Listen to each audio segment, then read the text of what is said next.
Garofalo here at Super Bowl 58 Radio Row, which is more than radio, it's TV, which we're doing right now. Josh Allen, MVP finalist, Bills quarterback. I think this is Bills blue I'm wearing. I wore it in honor of you today. Thank you very much. Watch. Yeah, well, little flex. It's the only kind of flex I can do, my man. So you came here today. I figure, you know, you got the short flight from California. No, you drove yourself here today, huh? I did. And it took how long?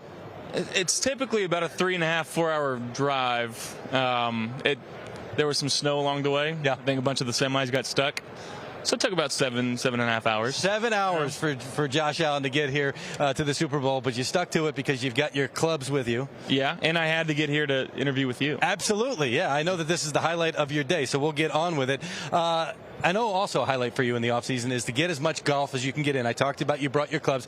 The Pebble Beach Pro-Am recently, where you said you finally beat Tom Brady in something for the first time ever. What kind of a thrill was that one for you? Yeah, it was awesome. It was awesome. We got to play in the same group.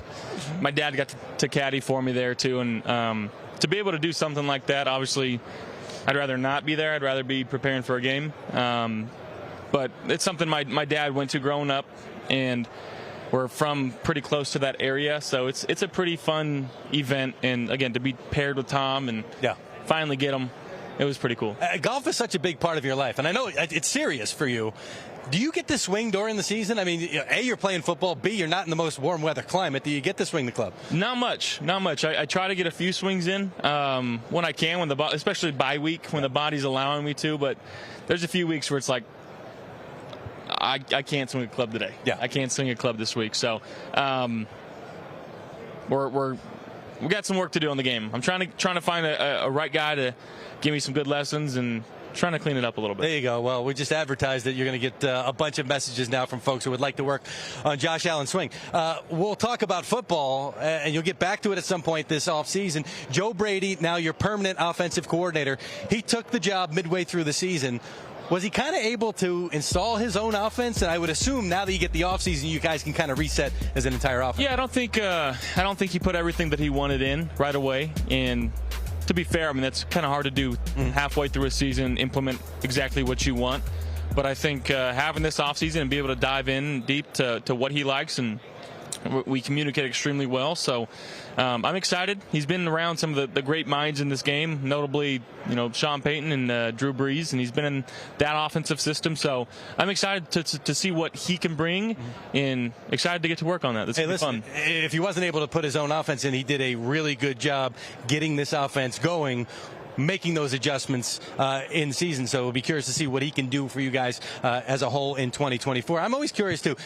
When you have that playoff exit, do you go back, do you watch that game at all, or will you wait until maybe you go back in the spring for off-season workouts? Well, I mean, I relive it in my mind every day, you know, so no film necessary. We did watch it. But again, I can still picture being in the pocket and seeing everything I saw and feeling everything I felt. So we got to find a way to get it done. Yep. You know, we're one or two plays away from maybe singing a different tune right now.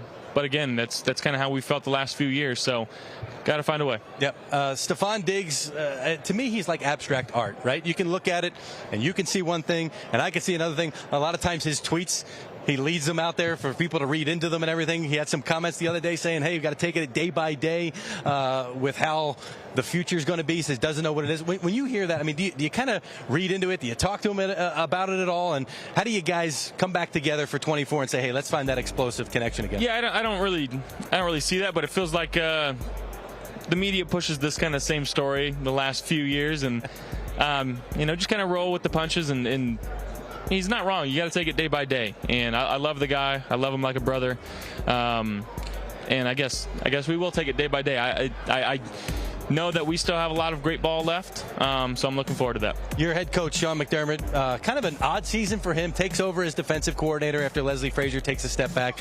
Had that scene in the middle of the season where that story came out about what happened years ago. You guys stuck by him, was able to find your stride to get into the postseason again. What are your thoughts on him as a head coach and how much faith the entire team has in him? Yeah, I love him. It's been so cool to see him grow as I've grown since I've gotten there, and you know, he's done such great things for this Buffalo Bills organization, and the whole trajectory changed when he got there. And I think people need to realize that. But the respect that he has of our team in that locker room, especially after what happened midway through the season. I think that was a real catalyst for our team, and I think it changed a lot of things for us. All right, you have a howitzer for an arm, and I'm afraid to ask what's happening over here, but what are you doing today with Subway, and what's going to happen with this contraption if we can get a shot of this one? Subway's, this is my sidekick vault over here. We got a safe. It's a 4-digit code. I'll let you guess it if you get it right. Okay. The interview's been good enough where if you get it, we'll give you some treats. But they got their new footlong cookie. They got their Cinnabon footlong churro, and then they got their Annie Ann's footlong pretzel. So some really good treats. They're fantastic. The cookie, it's warm in there. Okay. And it's like an internal oven. Eating the cookie. Can we get a shot of this? Can we see that? Can you pick it up? I mean, I don't want to. I don't know how heavy it is, but it's heavy. Is it really? It's heavy. All right. Well, don't hurt yourself, please. But I want you to. Okay. I want you to guess the 4-digit code. You said it's 4-digit code? Yeah. Well, if you've ever seen Spaceballs, I'm going to go with that. 1, 2, 3, 4. Did I get it? Hold on. 1, 2, 3, 4. Is that a yes? Yeah, that's a yes. Yes! Give me some. Real original. So what do I get? I get what's inside. It opened up. Look at this. This is incredible. And you can share it with the team here. We got the cookie. Oh. Sorry. All right. Hold this. See? And then it is warm, too. This is amazing. Be careful. I burned the roof of my mouth. And then you got the churro and the pretzel here. So we got a foot-long cookie and a churro and a pretzel. I don't need my cards anymore. The whole team gets to share this. Yeah, do me a favor. Make sure he gives you guys some. Can you throw it back to L.A. while I chew on this cookie right here? Yeah, L.A. back to you.